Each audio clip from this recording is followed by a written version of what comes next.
Halo, bertemu kembali dengan channel jual beli saham. Pada bagian ini kita melanjutkan seri harga wajar saham bagus pilihan jual beli saham. Pada bagian keempat ini kita akan berikan lagi 17 saham pilihan baru, dan langsung saja kita akan lihat. Bagi sebelumnya yang belum lihat bagian 1, 2, dan 3, silahkan cek di video-video sebelumnya. Di sana kita juga pilihkan ada 17 di bagian 1, 17 saham di bagian 2, dan di bagian 3 ada 12 saham dari sektor tambang. Nah, ini konsep dasarnya masih tetap sama. Kita menggunakan rata-rata PBV dan PER untuk menghitung kira-kira harga wajar dari saham tersebut. Tentu ini disclaimer-nya bukan merupakan satu rekomendasi, tetapi ini merupakan sebagai referensi saja, dan silahkan untuk diteliti dan dipelajari.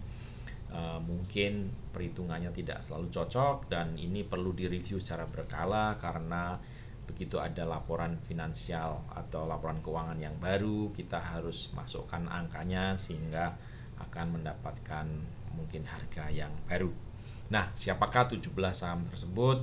Ini kita sudah pilihkan ada dari sektor konsumsi. Kita lanjutkan, ada sektor berikutnya, ada Hoki, produsen beras, lalu ada Cleo, ada KLBF, dan ada gudang garam. Nah, dari properti dan real estate, ini sektor yang belum bangun benar-benar ya. Ini ada 5, di sana ada CTRA, ada Demas, ada BES, ada PTPP, dan ada SMRA. Nah, untuk infrastruktur, utilitas, dan transportasi kita ada Pegas dan Power, POWR. Dan untuk perdagangan dan investasi kita ada 5 saham di sana, ada Adira, ADMF, Adira Multifinance, ada PZZA, ada FAS, ada MNCN, dan ada MAPI. Dan terakhir di sektor pertanian ada AALI. Nah, langsung saja kita akan lihat satu-satu dari saham tersebut secara singkat. Pertama, kita lihat Hoki, ini produsen beras ya. Saat ini yang terbesar juga di Indonesia. Untuk video detailnya silahkan cek di video berikut sebelumnya ya. Di komen juga ada linknya. Silahkan cek di sana untuk mengenal lebih tentang saham Hoki ini. Kalau kita lihat untuk profitabilitasnya, Hoki ini memang tidak terlalu besar tetapi masih positif dan masih lumayan. Kita lihat net profit marginnya ada sekitar 3,25% dan ROI-nya sekitar 8,9%. Memang ini belum lama ya perusahaannya, baru 2017, dan 2017 itu ketika dia launching mungkin harganya di sekitar berapa ini? Mungkin sekitar 200-an ya. Sekarang harganya tertinggi di 1000 dan sekarang harganya di 645. Artinya ya kenaikannya sekitar 3 kali dalam waktu sekitar 3-4 tahun ya, lumayan. Dan kalau kita hitung berdasarkan rata-rata PER dan PBV, harga wajarnya jatuh di sekitar 870, sekitar sini ya. Dan ini merupakan, kalau dibandingkan dengan harga sekarang tentu masih ada margin of safety-nya ya, margin of safety-nya. Oh sorry, di sini harusnya 645, kemarin waktu 655 waktu kita masukkan, sehingga margin of safety ini akan naik sedikit ya dari 33. Ya, ini untuk Hoki saham pertama. Saham berikutnya ada Cleo. Ini untuk produsen air mineral ya, yang kita tahu siapa pemiliknya juga, dari Surabaya. Kita lihat profitabilitasnya cukup bagus. Net profit marginnya di atas 10% ya, 13%. Jadi untungnya bagus nih perusahaan. ROI-nya juga hampir 18% ya, cukup bagus. Kalau kita lihat performanya, harganya pun cukup naik ya dari tahun 2017 yang awalnya mungkin harganya sekitar 100-an per lembar, sekarang di harga terakhir 460, artinya udah hampir 4,5 sampai 5 kali. Harga tertinggi memang di sekitar 650, berarti sekitar 6 kali dari harga waktu IPO. Nah, kalau kita hitung berdasarkan PER dan PBV, harga wajarnya sekitar 450. Kalau di harga sekarang 460, artinya dia sudah tidak punya margin of safety. Tapi kalau perusahaan-perusahaan bagus seperti ini, satu yang perlu catat, ini masuk salah satu perusahaan growth ya. dan perusahaan growth itu memang PBV-nya selalu biasanya akan dia terus bahkan di atas rata-rata ya, di atas 1 tentunya. Dan kita lihat di sini waktu dia terjadi koreksi pun dia jatuh tapi cepat kembali lagi, dan sekarang udah kembali seperti normal, bahkan sudah di atas harga rata-rata wajarnya ya. Ini salah satu perusahaan yang bagus, biasanya ciri-cirinya seperti itu. Nah, ini untuk Cleo, saham air mineral. Kita melanjutkan ketiga, KLBF.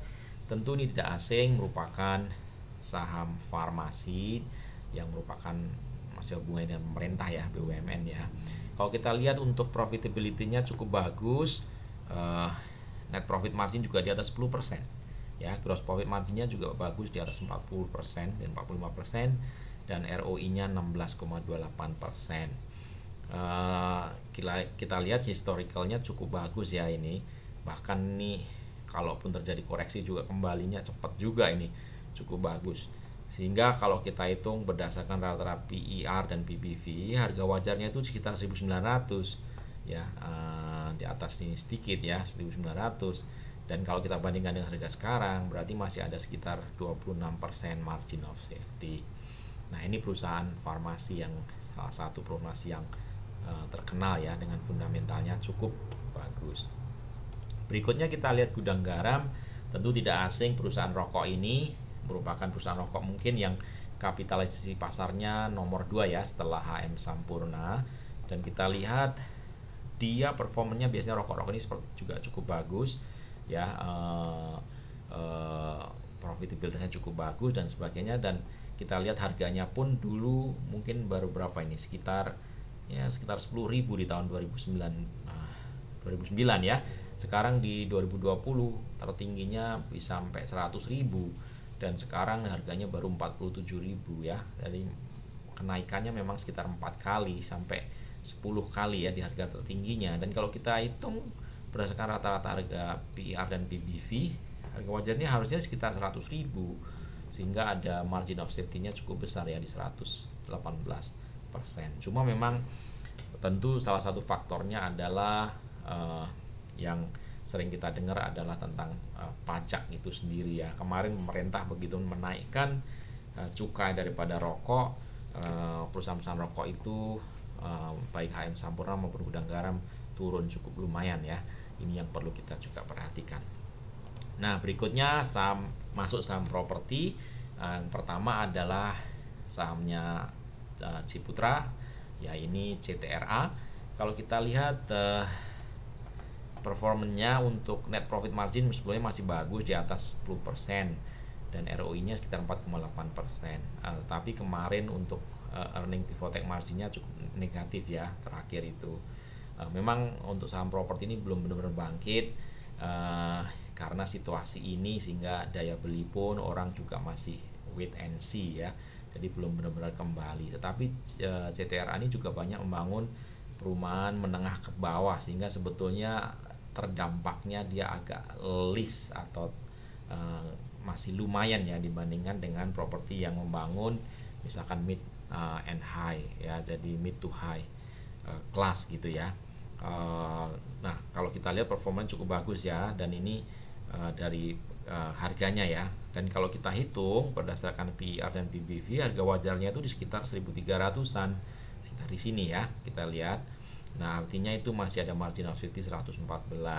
Cuma ini pasti akan kembali juga seiring dengan kembalinya ekonomi, sehingga daya beli masyarakat kembali naik untuk membeli properti ya. Bagaimana juga ini pasti dibutuhkan masalah waktu yang akan juga menentukan. Nah, saham berikutnya kita lihat Demas, itu Puri Delta. Puri Delta ini juga residensial ya, kawasan residensial yang cukup terkenal, dan ini salah satu yang profitabilitasnya cukup bagus ya. Bahkan net profit margin itu bisa lihat di sini hampir 50%. Dan beberapa hari terakhir ini sahamnya naik cukup banyak, ini karena performanya ya masih bagus di sini ya. Hari terakhir itu naik ya, bahkan dari sekarang di 238, dari kemarin itu sekitar 100 berapa di sini, 160 270 ya. Ya, ini Puri Delta. Tapi kalau kita hitung berdasarkan harga, berdasarkan rata-rata PR dan PBV, harga wajarnya itu sekitar 280 ya, artinya dia masih ada sekitar 18% margin of safety. Tapi kalau kita lihat performance dari harganya, dia sempat jatuh loh di akhir 2019, itu mencapai sekitar harga 130-an ya, 130-an di sana, dan puncak tertinggi kemarin cepat sekali dari itu naik sekitar 300 lebih ya, sekitar hampir 320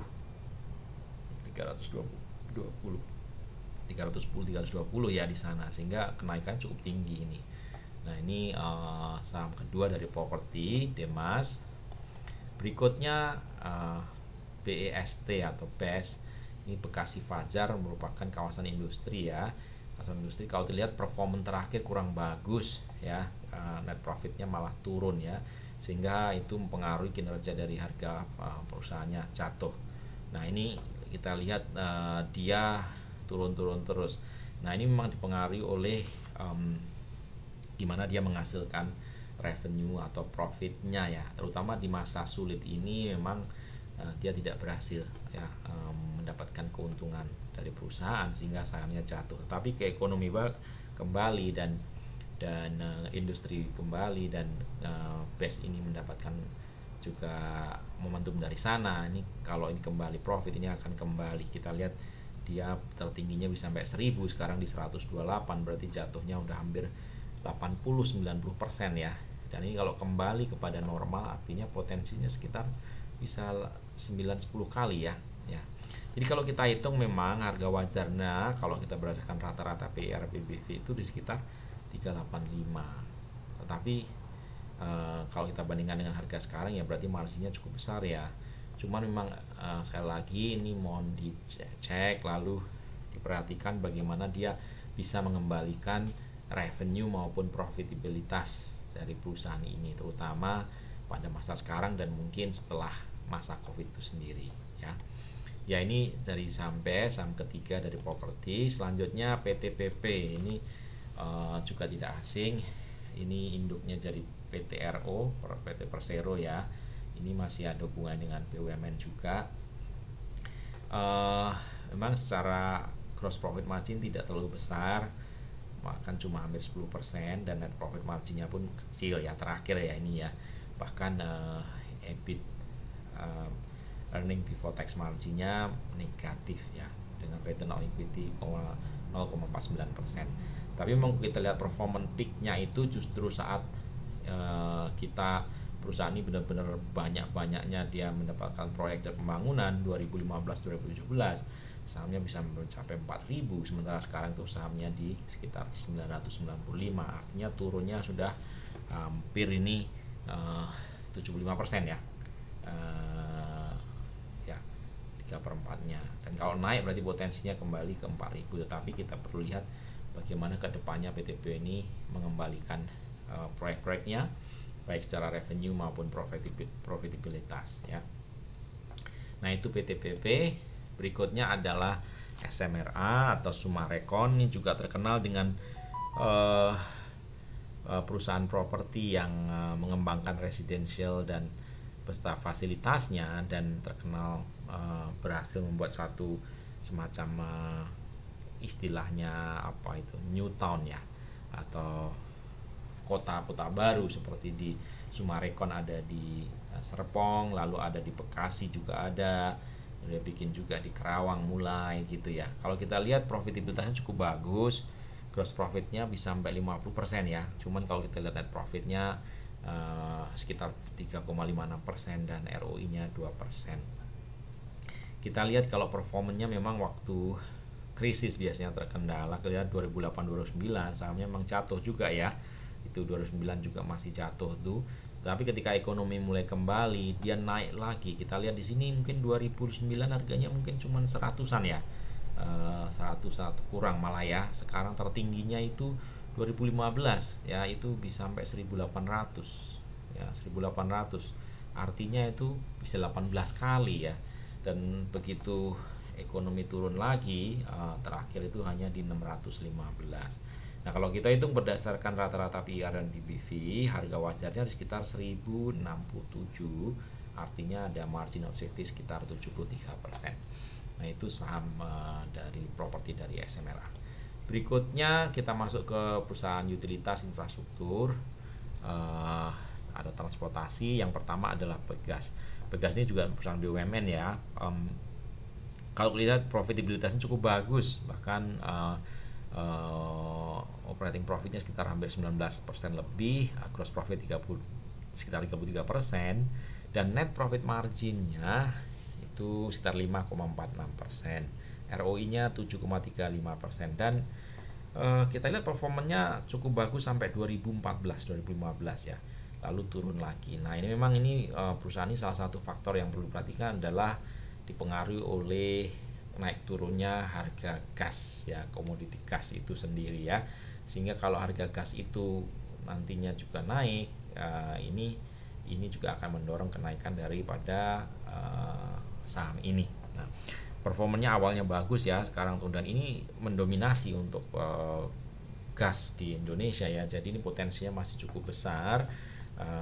Harga sekarang itu di 1220, dan berdasarkan PER dan PBV kita hitung harga wajarnya sekitar 2700, sehingga masih ada sekitar margin of safety sekitar 123% ya, potensinya cukup besar ya.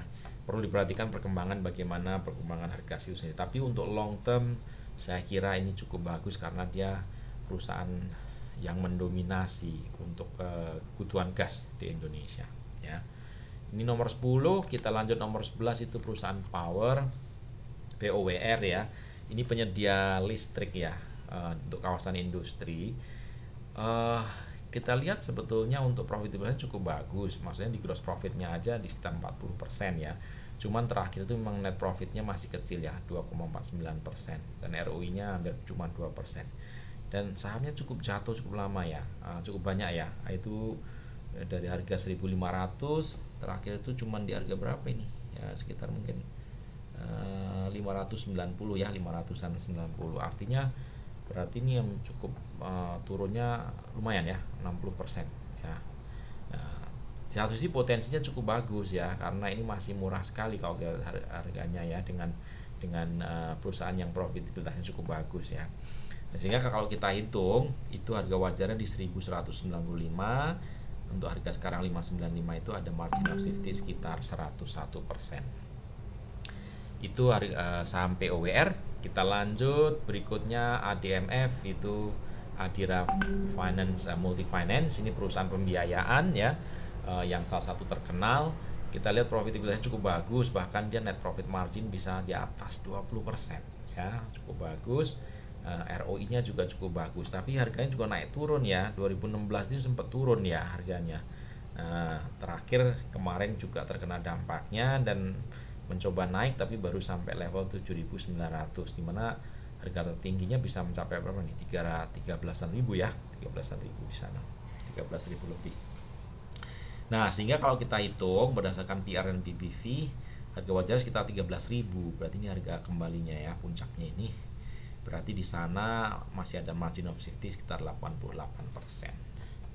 Ya, ini untuk perusahaan ADMF. Berikutnya PZZA. PZZA ini kita udah bahas lebih detail di video sebelumnya, yaitu perusahaan yang menjual pizza ini ya, Pizza Hut di Indonesia ini, waralaba atau franchise untuk Pizza Hut di Indonesia ini cukup menguasai pasar ya. Kalau kita lihat gross margin cukup bagus ya, 66%, cuman sampai ke net profit margin cukup kecil. Nah, ini yang perlu kita perhatikan ya. Dan harganya jatuh kemarin, apalagi ada isu yang pizza di US itu bangkrut ya. Tapi sebenarnya tidak ada hubungannya dengan Indonesia, karena ada satu hal gitu yang memang tidak begitu ada hubungannya ya, sehingga sahamnya memang cepat jatuh tapi naik kembali, tapi kemarin juga terjadi koreksi ya. Jadi sekarang harganya di 640. Kalau kita harga tertingginya bisa sampai 1100-an ya. Nah, kalau kita hitung berdasarkan PR dan PBV-nya, harga wajarnya sekitar 1200, sehingga ada margin of safety sekitar 81%. Oke, berikutnya adalah FAS. Ini kalau yang tidak kenal, ini yang jual KFC ya, KFC. Kentucky Fried Chicken. Nah ini restoran fast food termasuk kayak pizza ya. Kita lihat untuk profitnya terakhir itu tidak terlalu bagus ya, ini dipengaruhi oleh COVID kemarin ini. Untuk gross margin masih bagus, tapi untuk operating profit sama net profitnya tidak bagus ya kemarin terakhir ini. Ini ternyata kena dampaknya lumayan ya dari terjadi COVID kemarin. Namun harga turunnya tidak terlalu jauh banget ya dari sekitar 1.400 sampai 900. Dan kalau kita hitung berdasarkan PR PBV, harga wajarnya sebenarnya di sekitar 1.689, dengan harga sekarang di 935 itu margin of safety sekitar 81%. Mirip ya dengan PZZA ya, margin of safety sekitar 80% juga. Oke, itu nomor 14. Nomor 15 MNCN, ini grupnya Pak Haritanu ya. Ini dilihat profitabilitasnya cukup bagus loh. Ini net profit margin 15% lebih ya, gross profit marginnya 61% dan ROI 10%. Kita lihat performanya itu tertinggi sekitar 3.000 berapa nih, 3.300 sekitar itu, sekarang harganya di 865. Kemarin sempat turun di 2019 awal, sempat naik lagi dan kemarin ikut kena koreksi dan belum bangkit ya. Sekarang ini masih hampir all time low-nya. Padahal profitabilitasnya cukup bagus ya. Cukup bagus. Jadi ini layak untuk kita teliti lebih lanjut ya. Kita lihat apa yang mempengaruhi pergerakan dari harga saham tersebut. Kalau kita lihat dari perhitungan PER dan PBV, harganya tuh sekarang harga wajar sekitar 2.500-an. Nah, harga sekarang 900, artinya margin of safety cukup besar. Nah, artinya ini cukup menarik ya, karena profitabilitasnya bagus, lalu harganya sekarang masih relatively dibanding terhadap PR dan PBV-nya rata-rata itu masih cukup murah dengan margin of safety-nya cukup besar 180. Nah, ini sama MNCN. Berikutnya Mitra Adi Perkasa. Ini tentu tidak asing buat yang suka pergi ke mall, belanja di mall itu ya. Lalu ini kita lihat profitabilitasnya.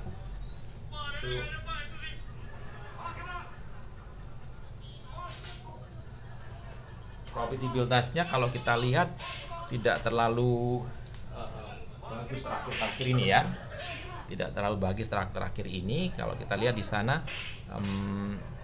itu karena situasi COVID ini ya. Situasi COVID ini yang kemarin juga ikut mengaruhi. Dan tetapi kalau kita lihat pertumbuhannya dari 2009 sampai ke 2019 itu cukup bagus ya.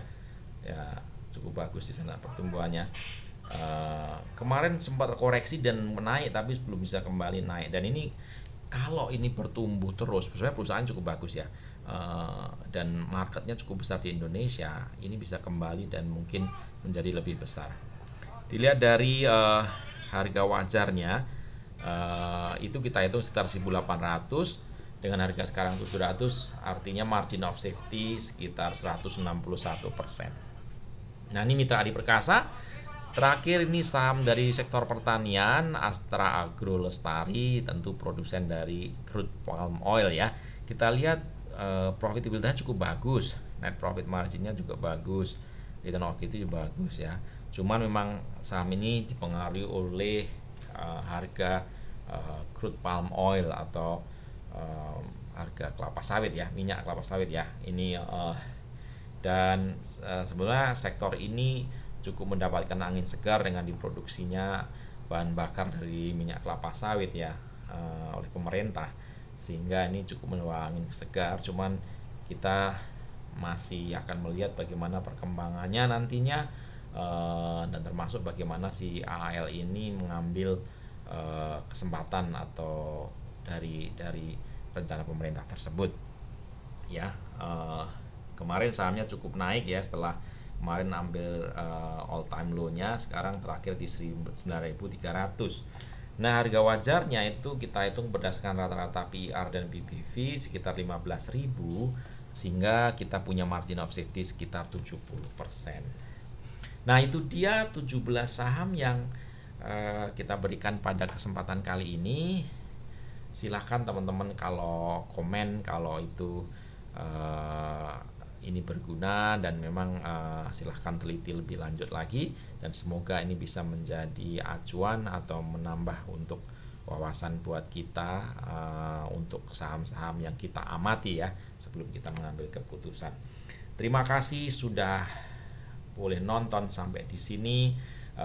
Silahkan berikan komentar kalau ada untuk saham-saham tersebut ya, dan kalau belum lihat saham-saham apa saja di video sebelumnya, silahkan cek di video sebelumnya, dan kita akan masih ketemu kembali di seri-seri saham-saham bagus, baik itu nanti kita bahas secara lebih detail maupun kita akan berikan secara singkat harga wajar saham tersebut.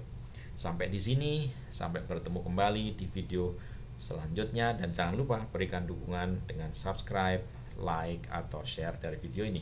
Sampai ketemu kembali video-video berikutnya.